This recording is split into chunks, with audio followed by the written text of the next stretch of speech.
রংপুরের মধ্যে ইসলামের উর্বর জমিন হচ্ছে এই বেদগাড়ির জমিন, কথা ঠিক কিনা?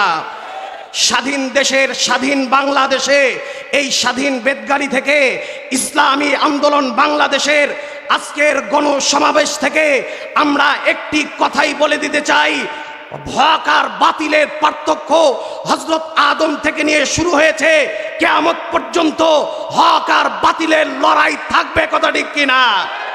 কেউ যদি মনে করে ইসলামী আন্দোলন বাংলাদেশকে কারাগারে বন্দী করে হত্যা করে এদেশ থেকে বিদায় করে ইসলামী আন্দোলনকে শেষ করে দিতে চায়, তোমাদেরকে আমরা দ্ব্যর্থহীন ভাষায় একথা বলে দিতে চাই, পৃথিবীর শুরু লগ্ন থেকে নিয়ে আজকের দিন পর্যন্ত দেখো, নমরুদ, ফেরাউন, হামান, সাদ্দাত, কারুন, শেখ হাসিনা পর্যন্ত কোন স্বৈরাচারী সরকার, কোন জালেম সরকার এই জমিনে থাকতে পারে নাই।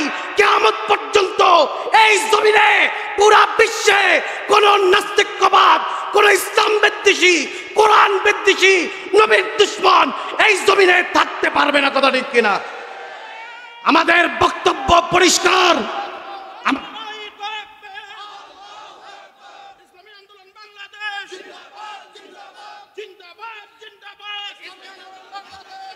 আমাদের বক্তব্য পরিষ্কার। আপনারা জানেন ইসলামী আন্দোলন বাংলাদেশ টাকার জন্য কোনো রাজনীতি করে না, কোনো স্বার্থের জন্য রাজনীতি করে না, নিজেরটা খেয়ে, নিজেরটা পরে, নিজের অর্থ সম্পদ ক্ষয় করে, ব্যয় করে আল্লাহর এই জমিনে ইসলামী হুকুমত কায়েম করতে চায়।